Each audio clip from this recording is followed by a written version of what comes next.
그거 뭐야? 어디서 났어? 어, 재생하면 알아요. 아버지가 치매 판정을 받던 날, 새오빠는 하나둘 전화를 끊었습니다. 그러나 막내딸은 달랐지요. 3년을 요양병원 복도에서 보낸 그 딸이 아무도 알아채지 못한 서랍 속 녹음기 하나를 꺼내 들었습니다. 오빠들은 그것이 두렵다는 듯 손을 내밀었지만 딸은 돌아보지 않았습니다. 그날 밤 그 녹음기 안에는 대체 무엇이 담겨 있었을까요? 드라마보다 더 드라마를 찾아주셔서 감사합니다. 구독과 좋아요는 큰 힘이 됩니다. 이야기 시작합니다. 오진숙이 아버지를 처음 신경과에 데려간 것은 4년 전 늦가을이었습니다. 아버지 오달수 씨는 그때 간 80살이 되었지요. 평생 과묵하게 살아온 분이셨습니다. 젊은 시절 건설 현장에서 몸을 굴려 자식 넷을 먹여 살렸고 입보다 손이 먼저 나가는 사람이었지요. 할 말이 있으면 말 대신 새벽에 일어나 밥상을 차리는 분이었습니다. 그 과묵함이 워낙 깊었던 탓에 딸은 아버지의 이상이 조금씩 쌓여갈 때도 처음에는 그저 나이가 드시는 거려니 하고 지나쳤답니다. 하지만 그날은 달랐습니다. 아버지가 가스레인지를 켜놓고 방으로 들어가신 게 2번이 되었고 동네 세탁소에 맡겨놓은 이불을 찾으러 갔다가 세탁소 위치를 잊어버려 1시간을 골목에서 헤매셨다는 걸 이웃 노인에게 전해 들었을 때 진숙은 그제야 가슴이 철렁 내려앉는 것을 느꼈답니다. 진료실 안에서 의사가 검사 결과지를 펼치던 날 진숙은 아버지 손을 꼭 쥐고 앉아 있었습니다. 알츠하이머 초기로 보입니다. 지금 바로 요양병원을 알아보시는 게 좋겠어요. 아버지는 아무 말씀이 없으셨습니다. 그 큰 손이 딸의 손 위에 가만히 얹힌 채로 그냥 앉아 계셨지요.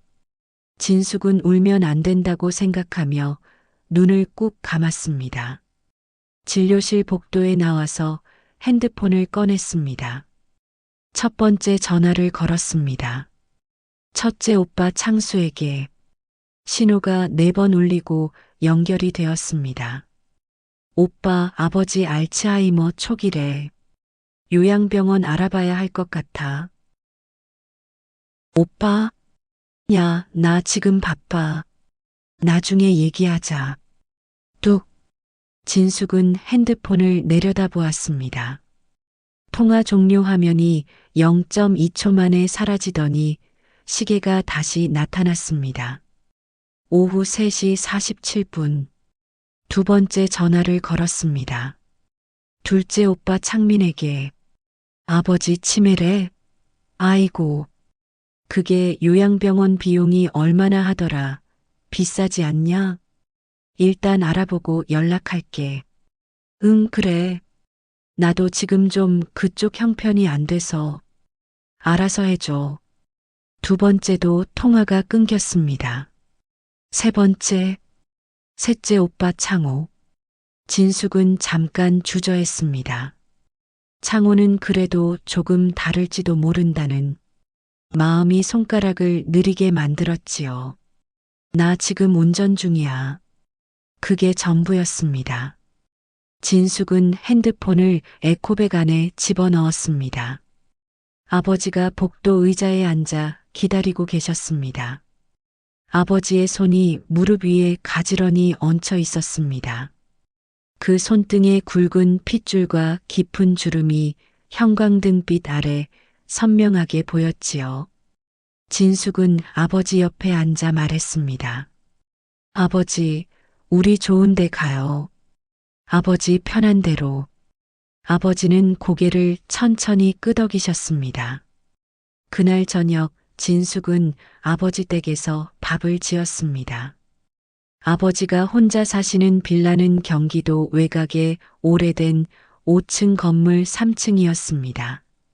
계단에는 난간 페인트가 벗겨져 있었고 복도 끝 형광등은 2달째 나가 있었지요. 거실에는 낡은 소파 하나와 오래된 TV, 그리고 손때가 탄 작은 밥상이 있었습니다. 진숙은 냉장고를 열었습니다. 반쯤 말라버린 두부 한 모, 시들어가는 파 몇 줄기, 오래된 된장통. 그것이 아버지가 한 주 동안 드시던 것들이었습니다. 딸은 아무 말 없이 된장국을 끓이기 시작했습니다. 아버지는 소파에 앉아 TV를 보고 계셨습니다. 소리를 최대한 키운 채로.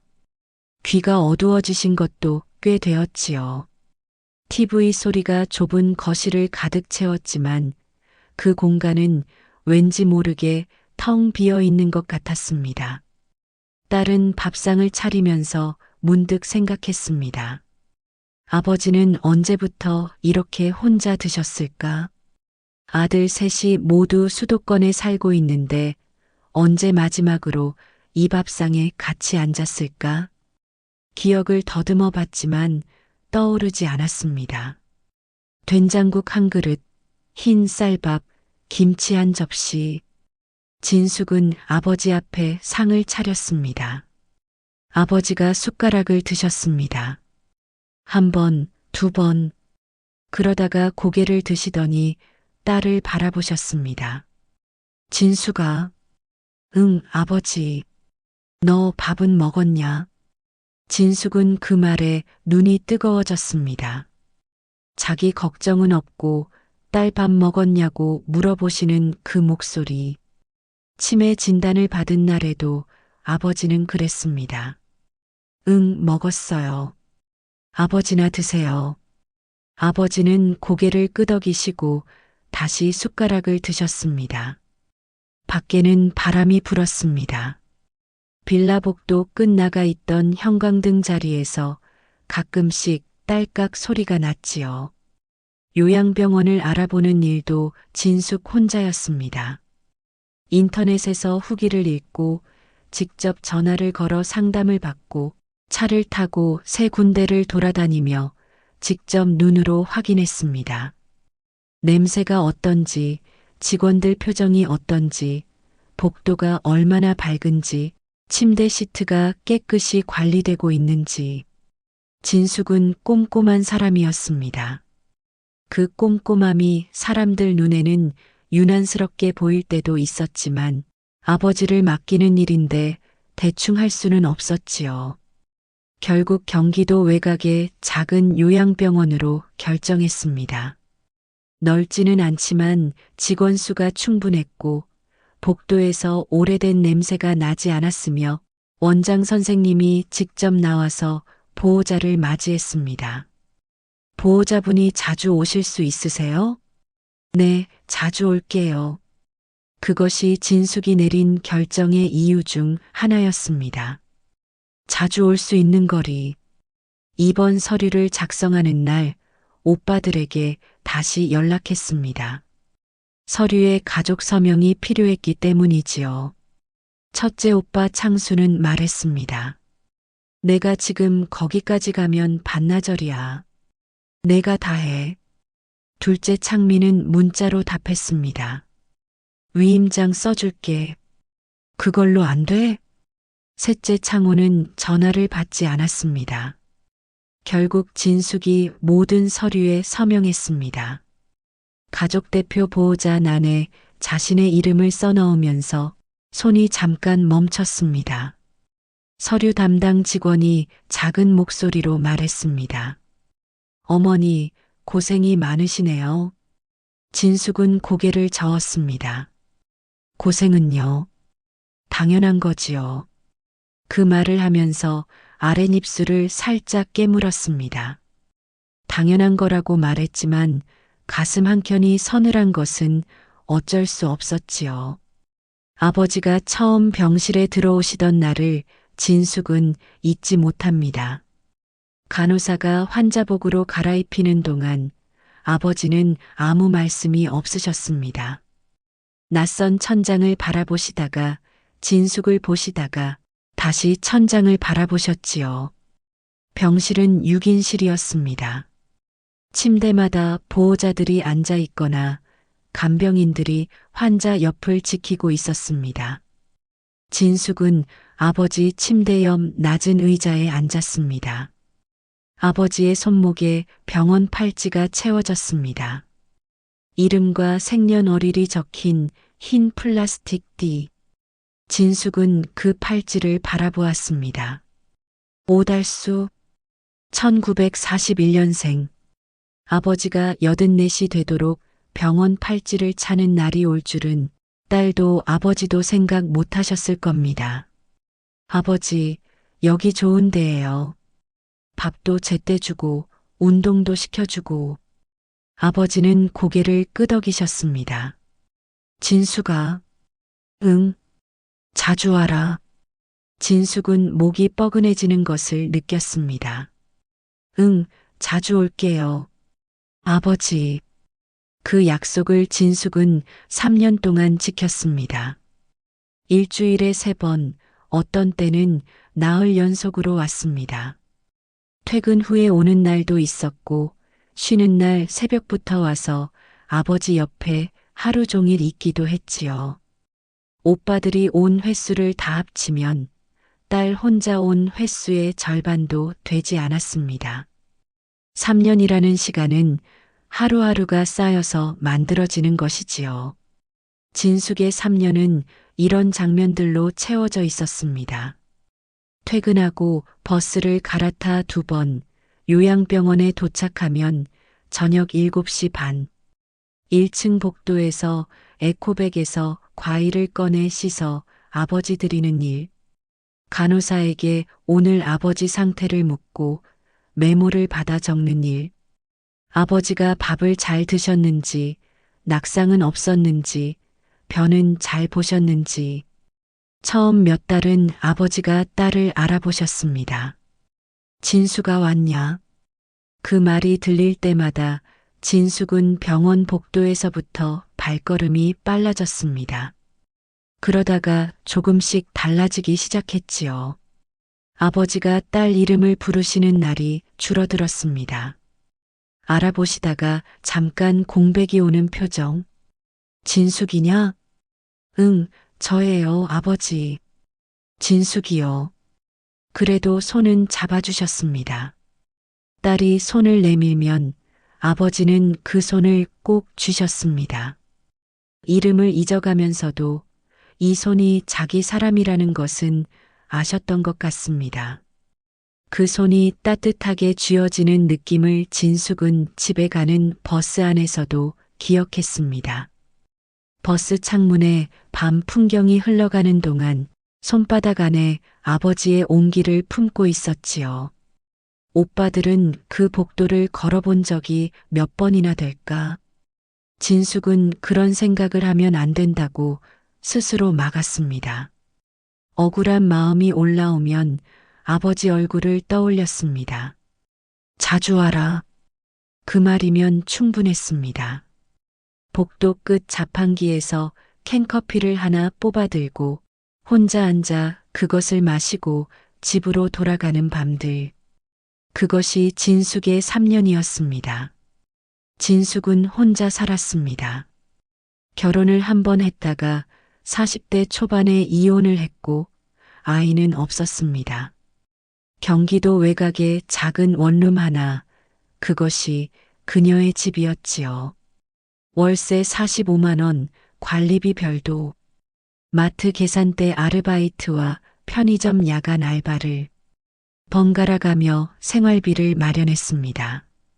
넉넉한 형편은 아니었지만 그렇다고 남에게 손 벌릴 만큼 궁색하지도 않았습니다. 절약하는 데 익숙했으니까요. 그런데 아버지가 요양병원에 들어가시면서부터 그 균형이 조금씩 흔들리기 시작했습니다. 아버지 요양병원비는 한 달에 120만 원이었습니다. 국민건강보험 노인장기요양 등급을 받아 일부 지원이 되긴 했지만 본인 부담금, 식대, 기저귀비, 간병 보조 비용까지 합산하면 매달 실제로 나가는 돈은 80만 원에서 100만 원 사이를 오갔습니다. 아버지 통장에는 퇴직 후 모아둔 돈이 있었습니다. 건설 현장 퇴직금과 국민연금을 합쳐 모아둔 것으로 딸이 처음 확인했을 때 잔액은 2,300만 원이었지요. 이걸로 버텨야 해. 진숙은 작은 노트를 하나 사서 날짜별로 지출을 적기 시작했습니다. 요양병원비, 기저귀 구입비, 의약품 비용, 교통비. 잔고가 줄어드는 속도를 눈으로 보면서 한 달 한 달 버티는 수밖에 없었지요. 1년이 지났을 때 잔액은 1천만 원 아래로 내려갔습니다. 2년째 되던 해여름 아버지가 폐렴으로 종합병원에 입원하면서 추가 의료비가 한 번에 230만 원이 나왔습니다. 진숙은 그날 밤 자신의 적금 통장을 꺼냈습니다. 3년 동안 조금씩 모아온 적금이었습니다. 만기는 6개월 뒤. 해지하면 이자를 다 받을 수 없었지만 달리 방법이 없었습니다. 은행에 전화해서 중도해지 절차를 밟았습니다. 통장에 들어온 금액은 310만 원. 진숙은 그 돈을 아버지 병원비 계좌로 이체했습니다. 이체 확인 문자가 왔습니다. 핸드폰 화면을 잠깐 바라보다가 작은 책상 서랍에 통장을 넣었습니다. 그것이 처음이었고 나중에 2번이 더 있었습니다. 그해 가을이었습니다. 오빠들 중 가장 오랜만에 얼굴을 비친 것은 둘째 창민이었습니다. 진숙이 병원에 온 날 우연히 마주쳤습니다. 아니, 우연은 아니었지요. 창민은 진숙이 오는 요일을 알고 있었으니까요. 병원 앞 편의점에서 창민이 먼저 말을 꺼냈습니다. 야, 아버지 통장 잔액이 얼마나 남았어? 진숙은 테이크아웃 커피를 들고 있었습니다. 왜? 왜긴 알아야 하지 않냐? 내가 아들인데. 진숙은 잠깐 창민을 바라봤습니다. 아들. 3년 동안 10번도 오지 않은 아들. 지금 한 600만 원 남은 것 같아. 창민의 표정이 살짝 굳었습니다. 그게 다야? 처음에 2천 몇백만 원 있었잖아. 병원비 냈지. 뭐? 병원비만 냈어? 진숙은 그 말이 무슨 의미인지 단번에 알아챘습니다. 병원비만 냈느냐고 묻는 것이 아니었습니다. 내가 가로챈 건 없느냐고 묻는 것이었지요. 응, 병원비만. 짧게 대답하고 진숙은 병원 안으로 걸어 들어갔습니다. 창민은 그 뒤를 따라오지 않았습니다. 편의점 유리문이 닫히는 소리가 뒤에서 들렸습니다. 진숙은 엘리베이터 버튼을 누르면서 눈을 한번 꾹 감았습니다. 아랫입술을 살짝 깨물었습니다. 열리는 엘리베이터 안으로 들어서며 생각했습니다. 말하지 말자. 지금은 아버지 옆에 있는 게 먼저야. 아버지의 상태는 3년째 접어들면서 빠르게 나빠졌습니다. 치매 중기를 지나 말기에 가까워지면서 아버지는 대부분의 시간을 주무셨습니다. 깨어 계실 때도 말씀을 거의 하지 않으셨고 음식을 삼키는 것도 힘들어지셨습니다. 간호사가 진숙을 불러 말했습니다. 보호자님, 이제 아버님 상태가 경구 섭취가 어려운 단계로 가고 있어요.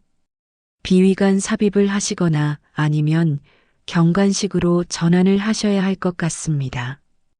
가족 모두와 상의하셔야 해요. 가족 모두.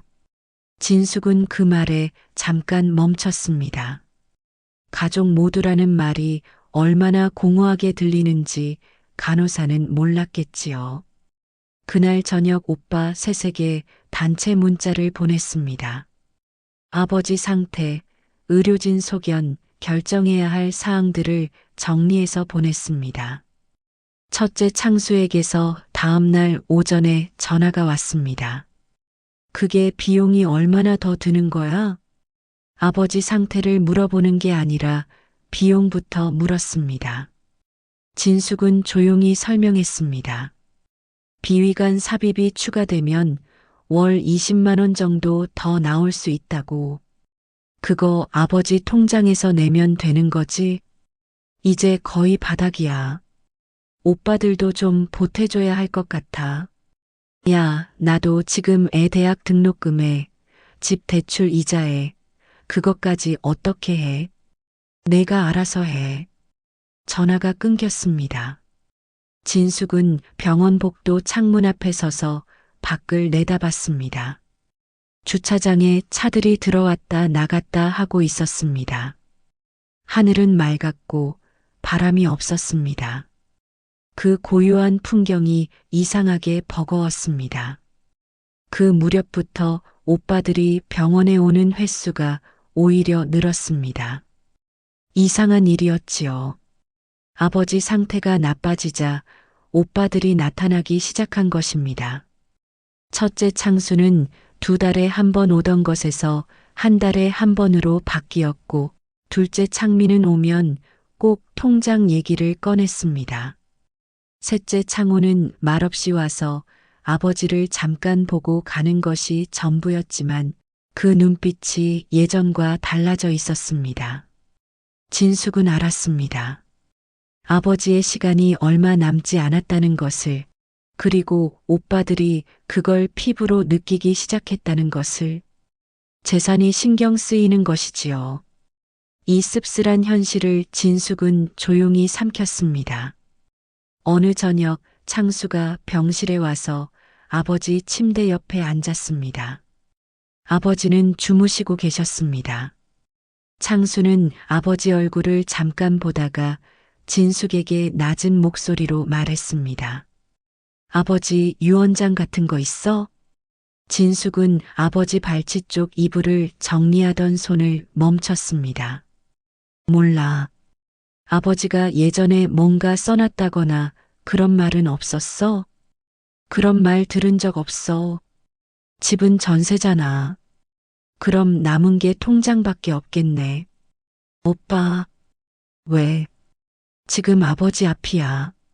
창수는 입을 다물었습니다. 아버지는 여전히 주무시고 계셨습니다. 가느다란 숨소리만 병실 공기 속에 떠 있었습니다. 진숙은 다시 이불 끄트머리를 정리했습니다. 손이 조금 떨렸지만 내색하지 않았습니다. 누명이 본격적으로 시작된 것은 아버지가 입원하신 지 2년 8개월째 되던 봄이었습니다. 아버지 통장 잔액이 80만 원 아래로 내려가자 창수가 요양병원에 찾아와 원무과에 직접 문의를 했습니다. 지금까지 납입 내역 좀 볼 수 있을까요? 원무과 직원이 보호자 확인 후 납입 내역을 출력해 주었습니다. 창수는 그것을 들고 주차장으로 나왔습니다. 그리고 그날 저녁 창민, 창호에게 전화를 돌렸습니다. 야, 아버지 통장에서 요양병원비 낸 거 합산해 보니까 지금까지 낸 것보다 통장에서 나간 게 더 많아. 진숙이가 빼간 거 아니냐? 창민이 받았습니다. 그렇네. 계산이 안 맞아. 뭔가 있는 거 아냐? 창호는 말이 없었습니다. 다음 날 새 오빠가 함께 요양병원에 나타났습니다. 셋이 함께 온 건 입원 후 처음이었습니다. 진숙이 막 병실에서 나오다가 복도에서 새 오빠를 마주쳤습니다. 창수가 먼저 말했습니다. 야, 잠깐 얘기 좀 하자. 진숙은 그 얼굴들을 보는 순간 오늘이 그런 날이라는 것을 직감했습니다. 주차장 한쪽 귀퉁이. 봄볕은 따뜻했지만 그 자리는 차가웠습니다. 창수가 A 사용지 한 장을 내밀었습니다. 병원 납입 내역서였습니다. 여기 보면 2년 8개월 동안 요양비로 나간 게 아버지 통장 처음 잔액보다 더 많아. 어떻게 된 거야, 이게? 진숙은 그 종이를 받아들었습니다. 숫자들이 눈앞에 펼쳐졌습니다. 그것이 틀린 것은 아니었습니다. 총 지출이 처음 잔액보다 많은 것은 사실이었으니까요. 다만 그 차액은 진숙이 자기 돈으로 메운 것이었습니다. 3번에 걸쳐 적금을 해지해서 넣은 돈.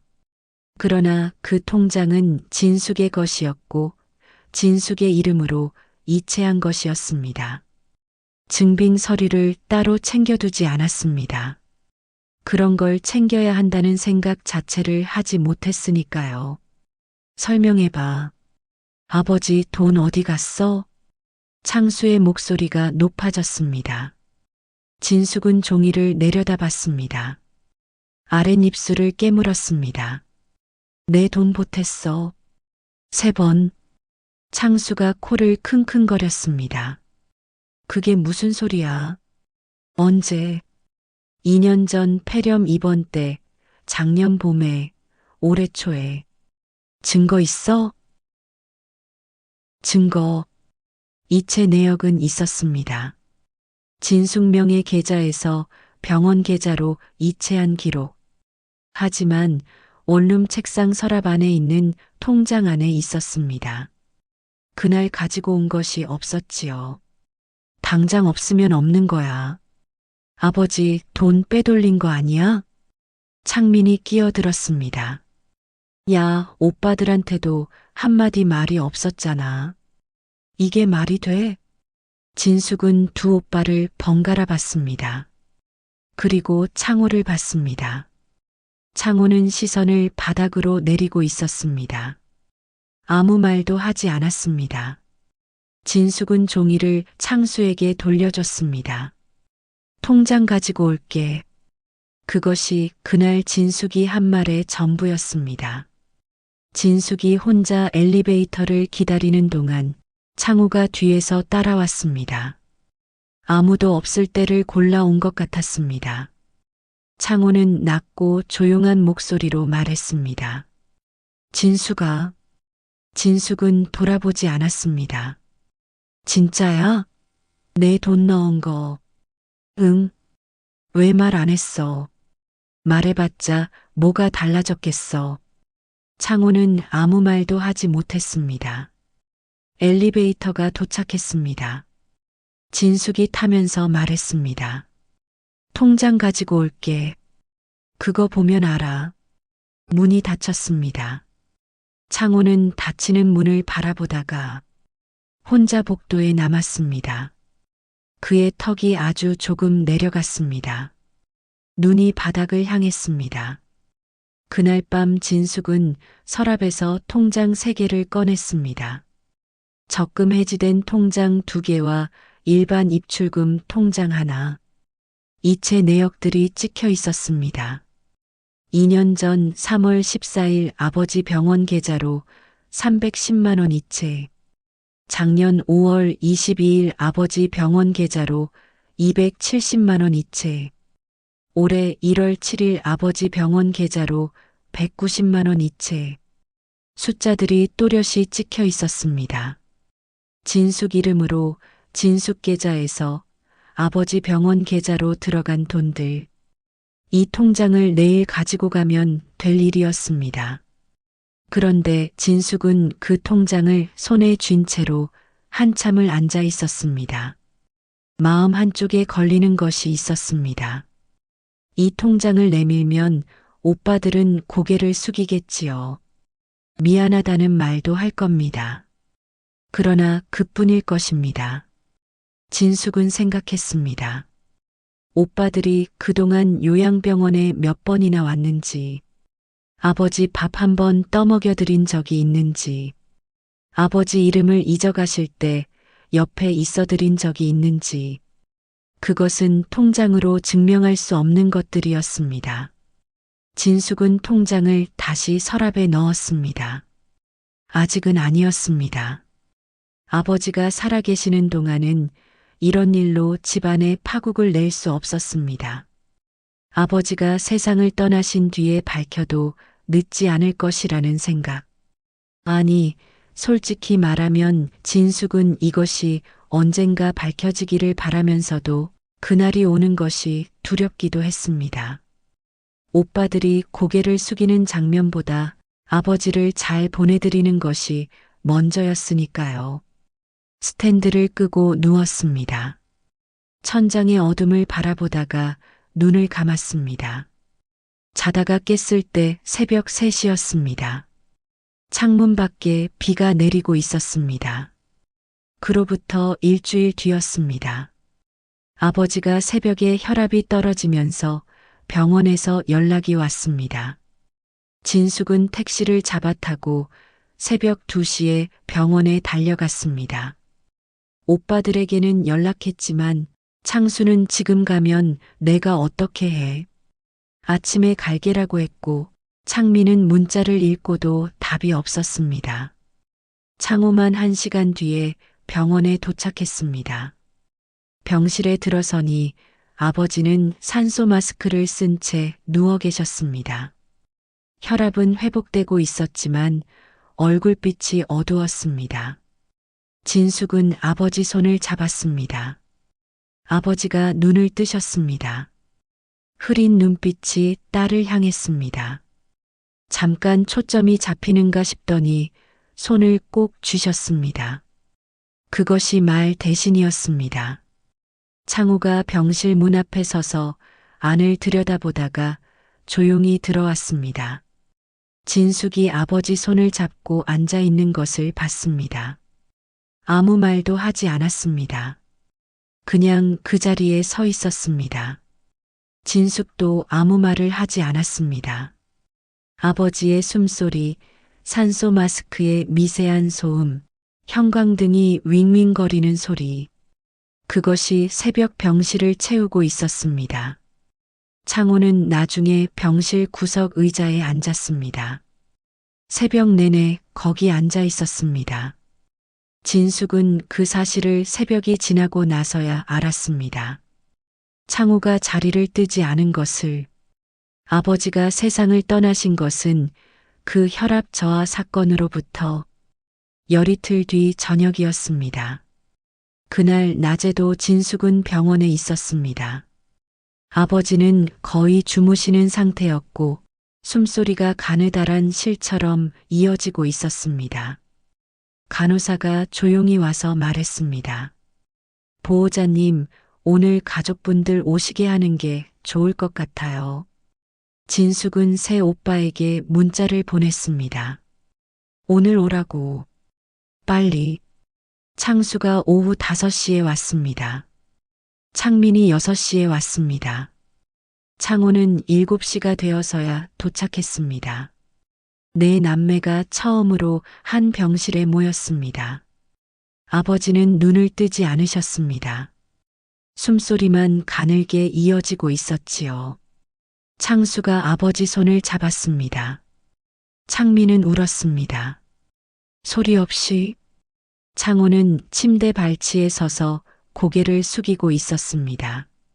진숙은 아버지 머리맡에 앉아 아버지 이마를 손으로 부드럽게 쓸어드렸습니다. 아버지, 다 왔어요. 다 여기 있어요. 아버지의 손가락이 아주 미세하게 움직였습니다. 간호사가 들어와 활력 징후를 확인했습니다. 그리고 밤 10시 17분, 아버지의 숨소리가 멈췄습니다. 병실 안이 아주 고요해졌습니다. 모니터가 평선을 그리면서 낮고 긴 소리를 냈습니다. 창민이 무릎을 꿇고 울었습니다. 창수는 팔짱을 낀 채 눈을 감았습니다. 창호는 벽 쪽으로 고개를 돌렸습니다. 진숙은 아버지 이마에 이마를 맞댔습니다. 아무 소리도 내지 않았습니다. 눈물이 아버지 베개 위로 조용히 떨어졌습니다. 아버지 임종 이후의 절차를 처리하는 것도 진숙이었습니다. 장례식장 연락, 이송 차량 수배, 장례식장 홀 예약. 오빠들은 로비 소파에 앉아 있었습니다. 창수는 핸드폰을 보고 있었고 창민은 자판기 커피를 뽑아 들고 있었습니다. 진숙은 전화를 세 군데 돌리면서 메모를 했습니다. 손이 떨렸지만 멈추지 않았습니다. 장례식장 담당자와 통화를 끝내고 전화를 끊는데 창수가 로비 소파에서 말했습니다. 야, 아버지 통장 지금 잔액이 얼마야?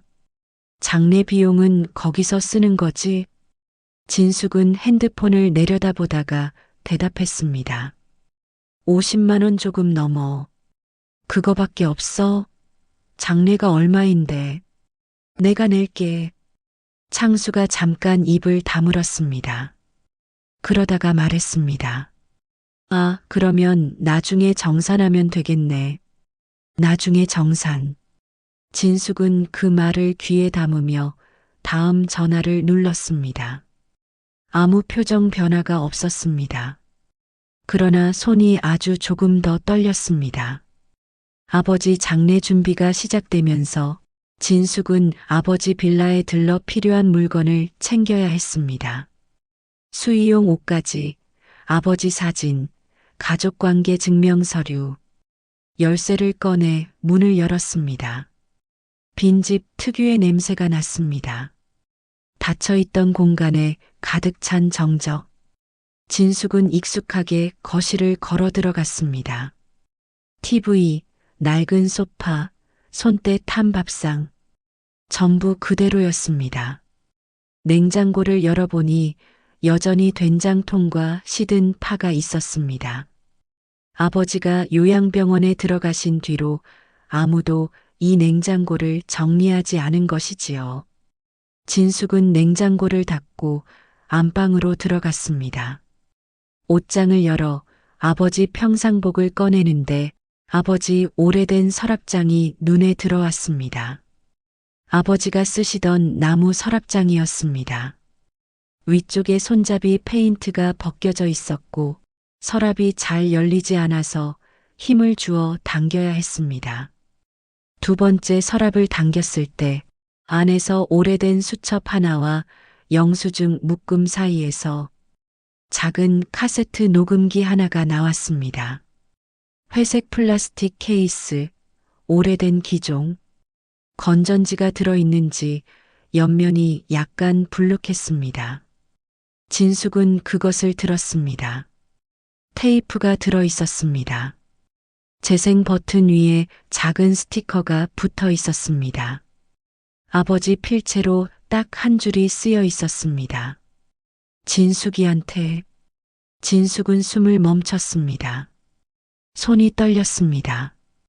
아버지가 직접 쓰신 것이었습니다. 치매가 많이 진행되기 전 글씨가 아직 또렷하게 쓰일 수 있었던 시절에 진숙이한테 그 네 글자를 손끝으로 살며시 건드렸습니다. 병원비 영수증들이 녹음기 옆에 함께 있었습니다. 아버지가 직접 모아두신 것들이었습니다. 진숙이 아버지 병원에 가져다 드린 영수증 사본들이 거기 있었습니다. 한 장 한 장 날짜와 금액이 적힌 채로 묶여 있었습니다. 아버지가 알고 계셨던 것입니다. 딸이 자기 돈을 보태고 있다는 것을. 진숙은 바닥에 주저앉았습니다. 그 서늘한 나무 바닥 위에 녹음기를 가슴에 꼭 쥔 채로 아무 소리도 내지 않았습니다. 다만 어깨가 조용히 흔들렸습니다. 얼마가 지났을까요? 진숙은 천천히 일어났습니다. 녹음기의 재생 버튼 위에 손가락을 올렸습니다. 눌러야 할까? 지금 여기서 혼자 들어야 할까? 잠깐 망설이다가 진숙은 버튼을 눌렀습니다. 치직 소리가 났습니다. 오래된 테이프 특유의 잡음. 그리고 아버지 목소리가 흘러나왔습니다. 늙었지만 또렷한 목소리였습니다. 치매가 오기 전 아버지가 아직 아버지이셨던 때의 목소리. 진수가 아버지다. 진숙은 그 목소리에 온몸이 굳었습니다. 네가 내 돈 보태고 있는 거 안다. 영수증 보면 알지. 말 안 해도 아비는 다 안다. 네 형제들한테 말하지 마라. 걔들이 알면 네가 더 힘들어진다. 아버지가 미안하다. 고맙다. 진수가 네가 없었으면 아버지가 어떻게 됐을지 모른다. 이 녹음기 잘 가지고 있어라. 언제 쓸 일 생기면 그때 쓰거라. 딸깍. 테이프가 끝났습니다. 진숙은 한동안 녹음기를 손에 쥔 채 서 있었습니다. 눈물이 턱 아래로 떨어지는 것도 닥지 않았습니다. 아버지는 알고 계셨습니다. 그리고 준비하고 가셨습니다. 딸을 위해서. 아버지 장례는 3일장이었습니다. 진숙은 이틀 내내 빈소를 지켰습니다. 음식을 내오고 조문객을 맞이하고 장례 절차를 챙겼습니다. 오빠들은 번갈아 빈소에 왔다가 자리를 비웠습니다. 아들들이라 조문객들에게 인사를 받는 자리에서는 당당했지만 실제로 뒤에서 일을 하는 것은 여전히 딸이었지요. 장례 둘째 밤이었습니다. 조문객들이 빠져나가고 빈소가 조용해진 늦은 밤. 새 오빠와 진숙이 접객실에 마주 앉게 되었습니다. 창수가 먼저 입을 열었습니다. 이제 아버지도 가셨으니까 뒷정리를 해야 할 것 같아. 아버지 통장 잔액 확인하고 집 보증금 처리하고 그리고 우리가 이전에 얘기한 것도 정리해야지. 우리가 이전에 얘기한 것. 그것이 무엇을 가리키는지 진숙은 알았습니다. 아버지 통장에서 나간 돈 문제였습니다. 빼돌린 거 아니냐고 몰아붙이던 그 이야기. 창민이 덧붙였습니다. 맞아. 아버지 돌아가셨으니까 이제 투명하게 정리해야 해. 진숙이 내가 통장 관리했잖아. 내역 다 보여줘. 진숙은 잠깐 두 오빠를 바라봤습니다. 그리고 창호를 봤습니다. 창호는 여전히 고개를 살짝 숙이고 있었습니다. 진숙은 조용히 에코백에 손을 넣었습니다. 통장 3개를 꺼냈습니다. 탁자 위에 놓았습니다. 창수가 손을 뻗으려는 순간 진숙이 손바닥으로 통장 위를 살짝 눌렀습니다. 오빠 잠깐만. 그리고 에코백에서 카세트 녹음기를 꺼냈습니다. 창수의 눈빛이 바뀌었습니다. 창민이 핸드폰에서 시선을 뗐습니다.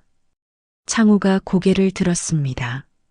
진숙이 말했습니다. 아버지 빈집에서 나왔어. 서랍 안에 있었어. 아버지가 직접 만들어 두신 거야.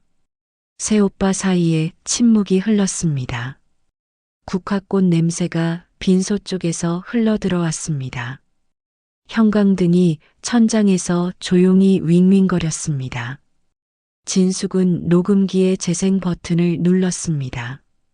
치직 소리. 그리고 아버지 목소리가 접객실을 가득 채웠습니다. 진숙아, 아버지다. 아버지 목소리는 천천히 또렷하게 이어졌습니다. 네가 내 돈 보태고 있는 거 안다. 말 안 해도 아비는 다 안다. 네 형제들한테 말하지 마라. 걔들이 알면 네가 더 힘들어진다.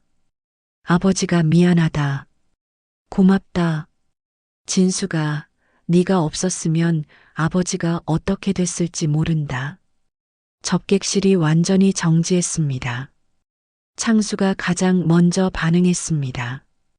두 손으로 얼굴을 가렸습니다. 그 두꺼운 손 안에서 어깨가 떨렸습니다. 창민은 안경을 벗었습니다. 눈을 손등으로 닦으려다가 그냥 두 손 사이에 얼굴을 묻었습니다. 창호는 가장 늦게 무너졌습니다. 천천히 고개가 내려갔고 턱이 가슴에 닿을 것처럼 숙여지면서 어깨가 조용히 깊게 흔들리기 시작했습니다. 딸깍. 테이프가 끝났습니다. 진숙은 녹음기를 꺼내 탁자 위에 놓았습니다. 그리고 통장 3개를 창수 앞으로 밀었습니다. 이게 증거야. 이체 내역 다 찍혀 있어. 내가 보탠 날짜, 금액, 전부. 창수는 얼굴을 가린 채 말을 못했습니다. 진숙은 계속했습니다. 목소리가 조금도 떨리지 않았습니다. 나 아버지 돈 한 푼도 안 썼어. 오히려 내 적금 3번 깼어. 지금까지 뭐라고 한마디도 안 한 건 오빠들 때문이 아니야. 아버지 앞에서 이 집 뒤집어 놓기 싫었던 거야. 창수가 천천히 손을 내렸습니다. 눈이 빨갛게 부어 있었습니다. 미안하다, 진수가. 그 말이 나왔습니다. 낮고 쉰 목소리로. 창민도 말했습니다. 나도 미안해. 창호는 아무 말도 하지 않았습니다. 다만 자리에서 일어나 진숙 쪽으로 걸어왔습니다. 그리고 아무 말 없이 진숙 앞에 무릎을 꿇었습니다. 진숙은 그 광경을 바라봤습니다.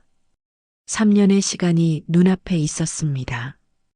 복도, 캔커피, 통장, 새벽 병실, 아버지 손. 그 모든 것이 한꺼번에 밀려왔습니다. 진숙은 눈을 한번 감았다가 뜨면서 말했습니다. 일어나 오빠. 그날 밤이 지나고 발인 아침이 왔습니다. 새 오빠는 밤새 아무 말도 없었습니다.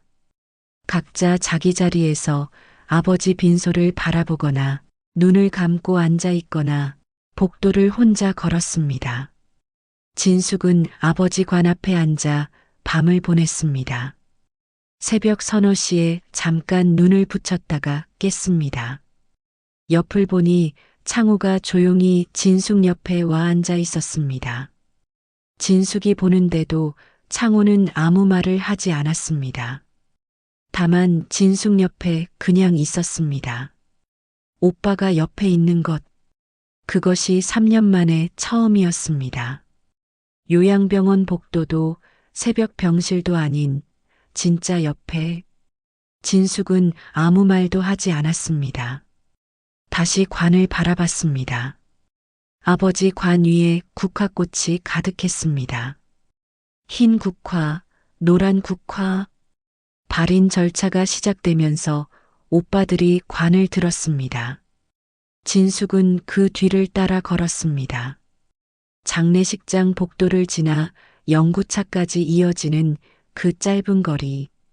오빠들이 앞에서 관을 들고 딸이 뒤를 따랐습니다. 진숙은 그 걸음 안에서 생각했습니다. 아버지는 모든 걸 아셨습니다. 그리고 딸이 나중에 쓸 수 있도록 준비해 두셨습니다. 말 대신 녹음기로, 행동 대신 테이프 한 편으로. 그것이 아버지가 마지막으로 딸에게 준 것이었습니다. 장례가 끝나고 낙골당 앞에서 잠깐 자리가 생겼습니다. 창수가 진숙에게 왔습니다. 선글라스를 쓴 채였습니다. 그 너머 눈이 어떤 상태인지는 알 수 없었지만 코 아래 피부가 빨갛게 부어 있었습니다. 진숙아. 응. 아버지 병원비 내가 보탠 거 우리 셋이 나눠서 갚을게. 얼마인지 알려줘. 진숙은 잠깐 창수를 바라봤습니다. 그리고 고개를 저었습니다. 됐어, 오빠. 됐긴 뭐가 돼. 진숙아. 나 그 돈 갚아달라고 한 게 아니야. 아버지 앞에서 딸로 있고 싶었던 거야. 그게 전부야. 창수는 입을 다물었습니다. 창민이 뒤에서 다가왔습니다. 그래도 우리가. 오빠. 진숙이 조용히 창민을 봤습니다. 다음에 아버지 기일에 와줘. 그게 더 고마운 거야. 창민은 고개를 끄덕였습니다. 눈이 다시 빨개졌습니다. 창호는 멀찍이 서 있다가 진숙과 눈이 마주쳤습니다. 아무 말 없이 고개를 한번 숙였습니다. 진숙도 고개를 한번 끄덕였습니다. 납골당 앞 나무 한 그루가 봄바람에 흔들렸습니다. 잎이 막 돋아나기 시작한 연두색 나무였습니다. 진숙은 그 나무를 한번 바라봤습니다. 아버지가 세상을 떠나셨지만 그 빈자리가 어제보다 조금은 덜 추운 것 같았습니다. 진심은 멀리 돌아가더라도 결국 제자리로 돌아옵니다. 말하지 않아도 증명하지 않아도 곁에서 손을 잡아들인 그 시간은 사라지지 않습니다. 아버지가 남긴 녹음기 한 대가 그것을 말해 주었습니다. 가족이란 가장 힘들 때 옆에 있어준 사람을 잊지 않는 것입니다. 오늘 이야기 마음에 깊은 울림이 있으셨는지요? 말하지 못한 채 혼자 버텨온 사람, 곁에 있어드린 것만으로도 충분했던 그 시간들이 여러분 주변에도 있지는 않으신지요? 구독과 좋아요로 소중한 인연이 이어졌으면 합니다. 지금 어느 지역에서 함께하고 계신지 편하게 댓글로 남겨주시면 감사한 마음으로 인사드리겠습니다. 댁내에 늘 평안이 깃들기를 바라며 지금까지 드라마보다 더 드라마였습니다. 감사합니다.